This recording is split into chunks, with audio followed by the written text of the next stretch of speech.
நாட்டில் 21 இடங்களுக்கு குறி. பதம் பார்த்த Iran IRGC இராணுவப்படை. அலறிய America.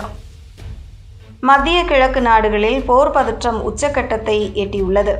America Iran மத்தியில் அமைதி ஒப்பந்தம் செய்யப்பட்டிருந்த வேளையில் பேச்சுவார்த்தை மூலம் இருதரப்பும் போரை முடிவுக்கு கொண்டு வரலாம் என முடிவு செய்த நிலையில் கடந்த வாரம் இஸ்ரேல் துவங்கிய அதிரடி தாக்குதல் மீண்டும் போர் தாக்குதலை துவங்கியுள்ளது.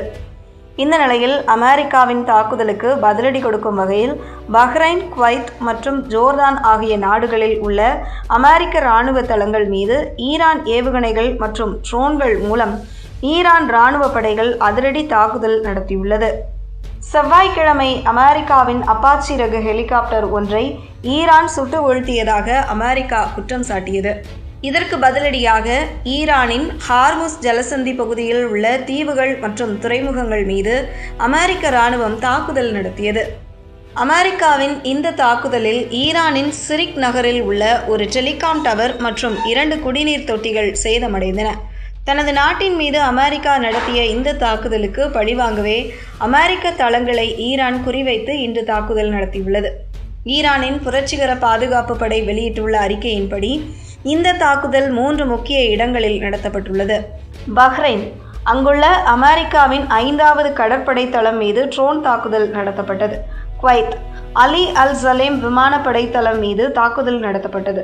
ஜோர்தான், அஷ்ராக் பகுதியில் உள்ள விமானப்படை தளம் மீது நீண்ட தூர ஏவுகணைகள் வீசப்பட்டன. அமெரிக்காவின் மொத்தம் 21 இலக்குகளை தாக்கியதாகவும் அதில் 4 முக்கிய இடங்களை முழுமையாக அழித்துவிட்டதாகவும் ஈரான் தெரிவித்துள்ளது. குறிப்பாக ஜோர்தானில் உள்ள தளத்தில் அமெரிக்காவின் அதிநவீன F-35 போர் விமானங்களை நிறுத்தி வைக்கும் தளம் அழிக்கப்பட்டதாக ஈரான் கூறியுள்ளது. மேலும் ஈரானின் ஜாம் நகருக்கு மேலே பறந்து கொண்டிருந்த அமெரிக்காவின் MQ-9 ரக ட்ரோன் ஒன்றையும் சுட்டு வீழ்த்தியதாக ஈரான் பாதுகாப்பு படை தெரிவித்துள்ளது. ஈரானின் இந்த தாக்குதலை தொடர்ந்து பஹ்ரைன் நாட்டில் போர் அபாய எச்சரிக்கை சைரன்கள் 2வது முறையாக ஒலிக்கப்பட்டுள்ளன. மக்கள் அனைவரும் பதற்றப்படாமல் இருக்குமாறும் உடனடியாக தங்களுக்கு அருகில் உள்ள பாதுகாப்பான இடங்களுக்கு செல்லுமாறும் பஹ்ரைன் உள்துறை அமைச்சகம் மக்களை கேட்டுக்கொண்டுள்ளது. கடந்த பிப்ரவரி 28ஆம் தேதி அமெரிக்கா மற்றும் இஸ்ரேல் ஈரானை தாக்கியதில் இருந்து இந்த போர் தொடங்கி நடந்து வருகிறது. இந்த மோதலால் உலக பொருளாதாரம் பெரும் சரிவை சந்தித்துள்ளது. குறிப்பாக கச்சா எண்ணெய் விலை உயர்ந்துள்ளதால் பெட்ரோல், டீசல் மற்றும் உணவுப் பொருட்களின் விலை உலகெங்கும் அதிகரித்துள்ளது.